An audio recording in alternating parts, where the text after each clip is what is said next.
Now, I've been collecting trophies since 2009, and in that time, I've got 105 platinums and a whopping 13,000 trophies across 427 games. And it's safe to say I wish there were a few games I could remove, as I know I'm never going to get the platinum for it. As well, you know, as soon as you have that first trophy, you're locked in to either get the platinum or for it just to be another game on that trophy graveyard. I saw a video that gave me an idea. What if I had the ability to remove a game from that list? What game or games would that be? So here's 10 games I wish I could remove from my PSN trophy list. This video was requested via the community tab, so if you want to help decide what videos I make next, make sure to subscribe to the channel and join the Discord where these polls take place.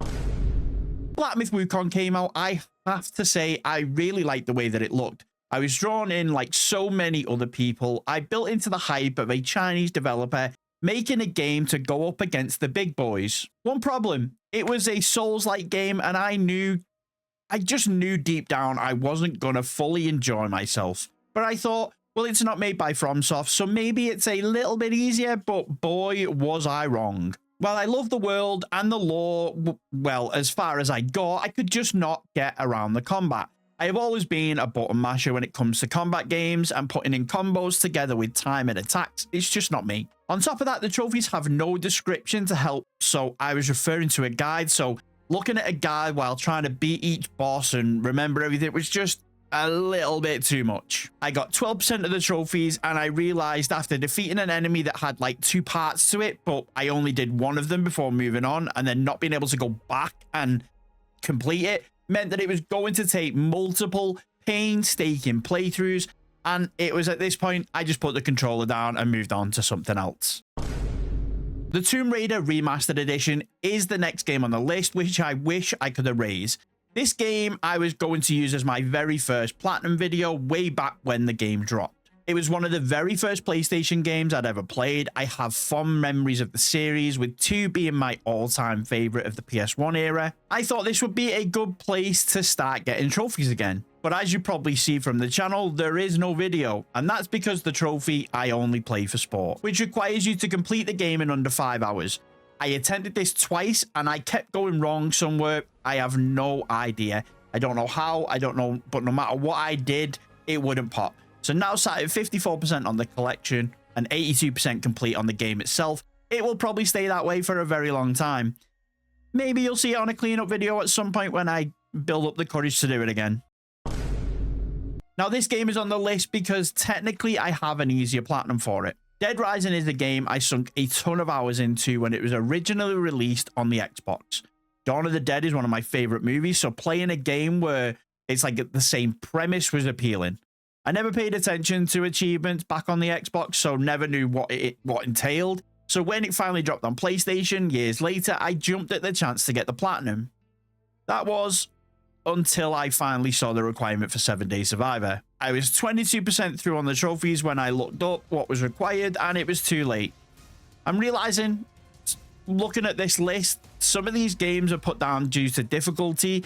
I probably need to look at why that is. Anyway, I must not be the only one, because when they released the Deluxe Remastered Edition, they made 7-Day Survivor a whole lot easier, and I managed to pick up the platinum for that. So being able to get rid of this just made everything a little cleaner. Anyway, I must not be the only one, because when they released the Deluxe Remastered Edition, they made the 7-Day Survivor trophy a whole lot easier. I managed to pick up the platinum for that, so being able to get rid of this one off the list would just make it look a little cleaner.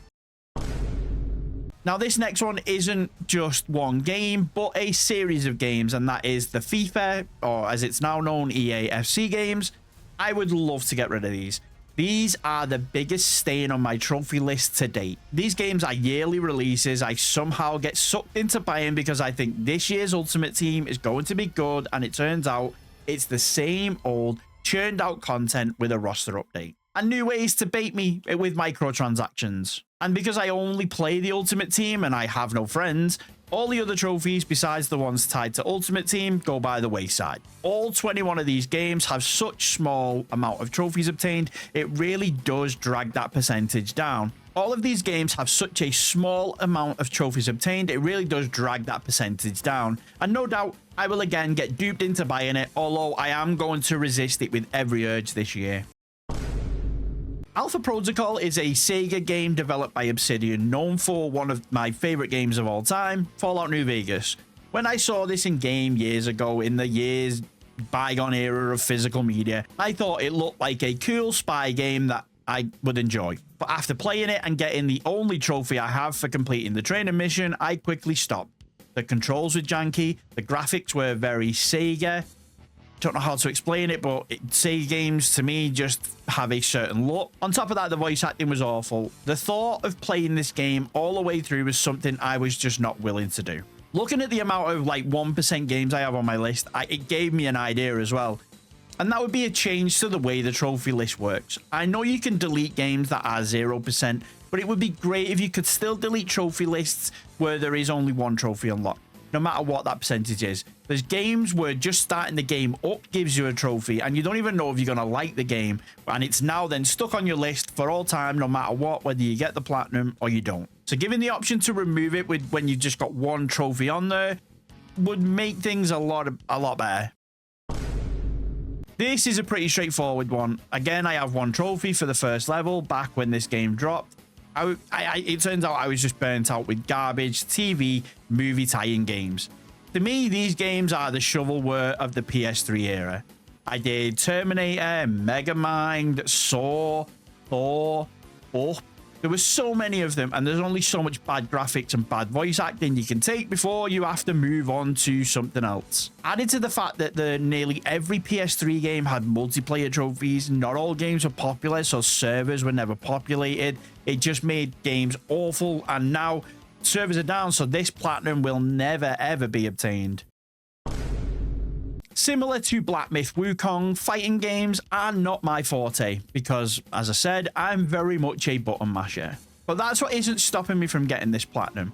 If you've attempted this platinum, you will know there is a dreaded trophy tied to that naughty word in trophy hunting games, RNG. Yes, they have a trophy called Catfight. This trophy has you needing to defeat Cheetah with a final hit coming from Catcall, which is a move tied to a gear which you can only get by opening mother boxes, which is like the loot boxes, but you buy it with in-game currency and has a very low chance of dropping. I tried and tried and tried to get this item to no avail, and I just thought, what's the point in trying to get the rest of the trophies if I'm not going to get this one? Now, I do go back from time to time and give it a go, open some boxes, try and unlock it, and that's why I would like to see this one gone, because it's one that I just can't let lie. Brink was a first-person shooter, sort of hero shooter, with a strong emphasis on parkour. There was this little window back in the day of the PS3 where parkour was the it thing to throw into a game, like Mirror's Edge, Prince of Persia, Assassin's Creed. Brink was just another spin on it. Now I've got 50% of them done, but the only thing I can remember about this is the janky controls. The gameplay felt rigid for a game that was supposed to be about parkour and fluid movement. It felt like you were running with cement blocks. The trophies left are nothing spectacular, but in 2025, I doubt there's anyone playing in order to get the co-op trophies I would need, but you never know. Now, Homefront was a first-person shooter set in America where North Korea invades, similar to the movie Red Dawn. I thought this was a pretty cool premise, but like most PS3 shooters, it felt awkward and janky and not really intuitive. Looking at my list and the amount of bad PS3 FPS games, I kind of get why Call of Duty became the powerhouse it is today.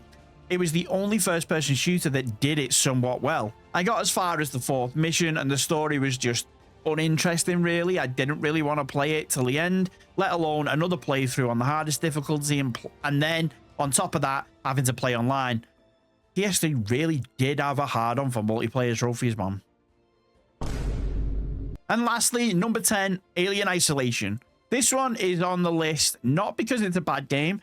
Far from it, I really enjoyed playing it.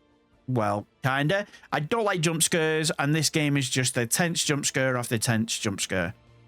It's because I know I will never get the platinum. I don't have it in me to get the trophies for completing the game without dying or completing the game on the hardest difficulty because, well, I'm just a big baby when it comes to horror games.